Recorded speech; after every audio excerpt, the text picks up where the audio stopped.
Well, I'm at a shop here in Oshawa, Ontario, and doing another power only. There was nothing else.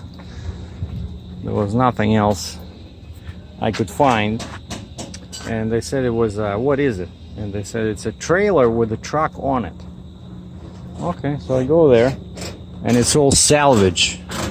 Salvage, basically they bought it at an auction. 2013 utility Stepdeck combo, all broke, everything is bent, holes everywhere. And this 2006 tow truck, international, and it had a fire. I'm like, looks very good. You know?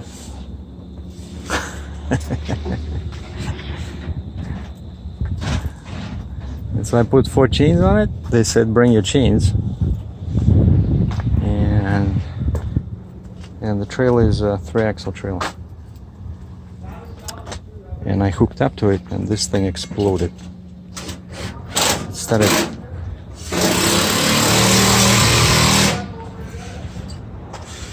And that's the truck I used to drive when I was a tow truck driver.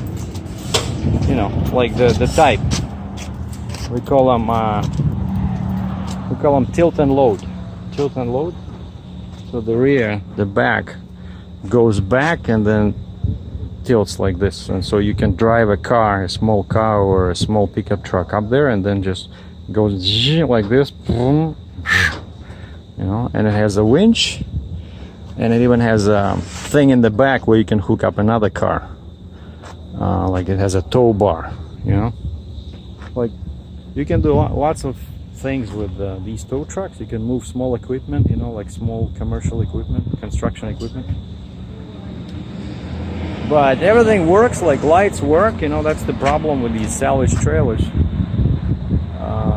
But all of a sudden I heard like a loud popping noise, and that brake chamber started just lots of air coming through, you know. And I called the guy. I said I cannot drive like this, even though the wheels are spinning, but that's, you know, audible air leak, right? You cannot go through any scale. And so the guy at the place where I loaded in Bowmanville gave me a business card. He talked to this guy John, who owns this, what is called, I forgot the name. It's called Harrington's Mobile Mechanics, and they do truck repair, trailer repair, and these guys are super busy, you know. But they said, okay, come in, we'll do you a favor, we'll do you a solid. And so as you saw, there was the John, the owner, he's under the trailer changing. He has to put in the new brake chamber, because actually this truck has a couple of brake chambers, right, because it has air brakes. And I thought maybe we can save some money and reuse those ones, but then if those are bad, he says you'll have to pay twice. And I said, okay, let's put in the new one, give me an estimate. So they gave me the price. I called the company in Minnesota where I'm going. I'm going just north of St. Cloud, Minnesota. And I called them. I said it's gonna be 200 Canadian, because 2 tires are flat as well. I don't know if they're punctured or they're just low on air, but I said they need to check all tires, and they replace the brake chamber. And the guy says it's gonna be 200 Canadian, so roughly 140, 150 US. And I said, I don't want to pay my own money. I'm gonna call you and let you guys pay with a credit card. And they said that's okay. And so now we're just waiting, and then I'm from here I'm about 3.5 hours to Port Huron, and all in all it's about 1,000 miles. You know, pretty long trip.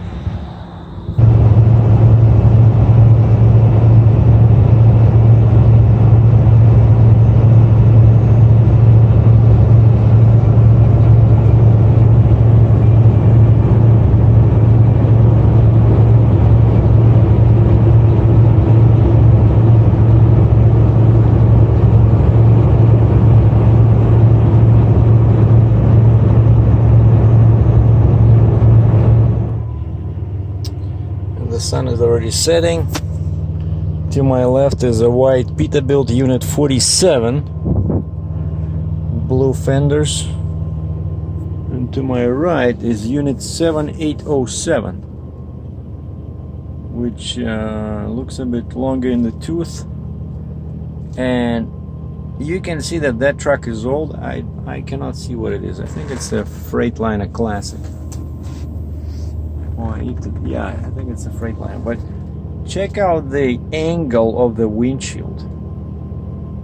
See how straight up it goes? Like almost, I don't know, 80 degrees. Like nobody does that on modern trucks, right? Like on here it's very gradual, you know, to create better aerodynamics. And even on the Peterbilt, well, that one looks like a ice cutter. But anyway, I made it to the truck stop in Michigan with 7 minutes to spare. I don't know, I think I stopped too early. I could have driven, you know, 5 more miles for sure. But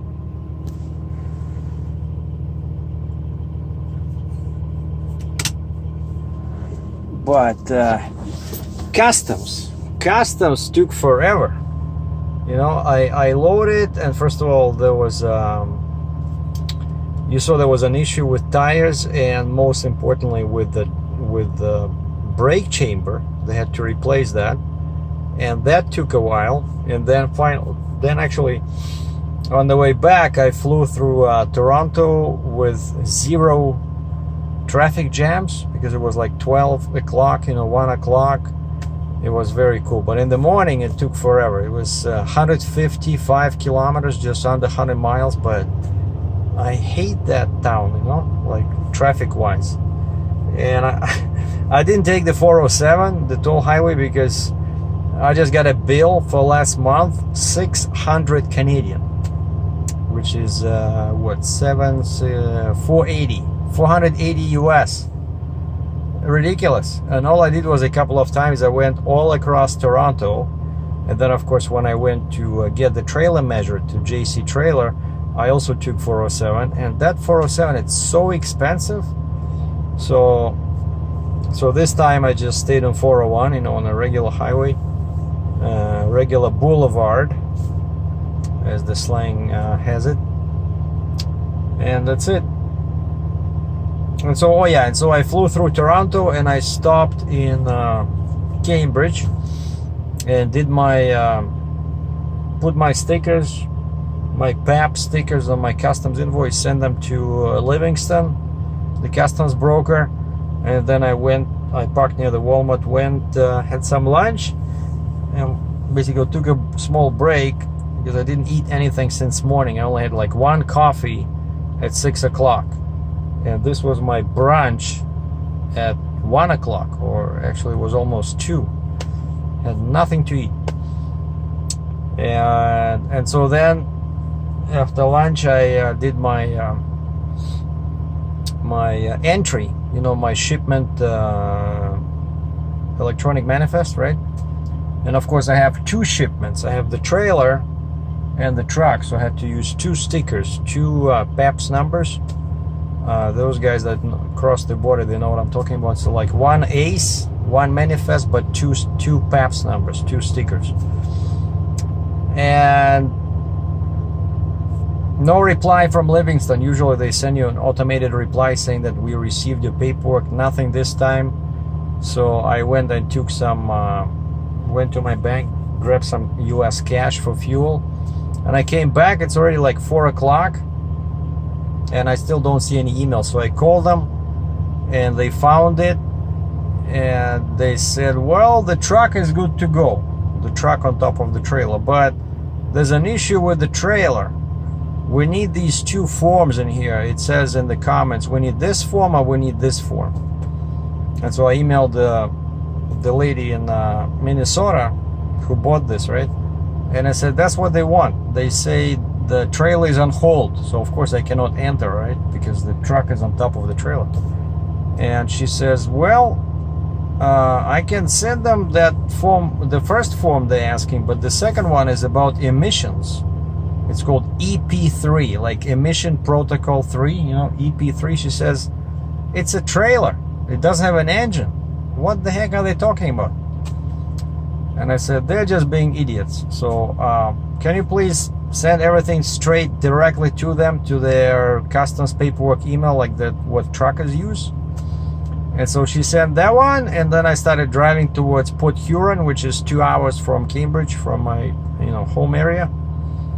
And just before the border, I stopped and checked my email, and there was a email from my website, from the customs that I'm using to set up my customs, saying that they have the entry on file, means I'm good to go. And then I noticed that, wait a second, I'm on a Canadian e-log, because I switch right from Canadian to US, like, and in Canada we have 2 more hours. And I'm thinking, wait a second, I'm getting really close to the limit, you know. And I stop at the duty free after I paid the toll, the cash register. So right after the cash register, I stopped at the duty free for a second, switched my log to US rules, and right away it says, violation approaching. You have, I forgot, like 40 minutes, and I have to go over the bridge and then customs, you know, and but I see that there's no lineup on the bridge, you know, like the border was like straight through, you know. There was a slight delay at the very end of when we were on the US side, but then, and they only had 3 gates open. It says trucks 1, 2, 3. So gate 1, gate 2, gate 3. So I went to the first gate. There was a very pleasant lady over there. Took my passport, took my stuff, and all she said was, are you by yourself? I said yes. She closed the window, did her thing, then 2 minutes later opened the window, have a good day, gave everything back to me. I said thank you. And I see that I had, like, I don't know, 20 minutes, 15-20 minutes left, and from the bridge to here, it's basically like 10 kilometers, you know, 7 miles. So I hit the hammer.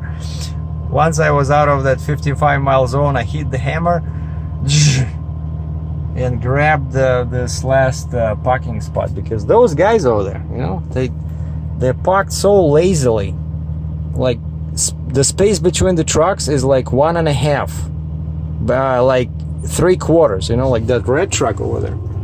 There's a space between that. Well, you cannot see, it's too dark in there.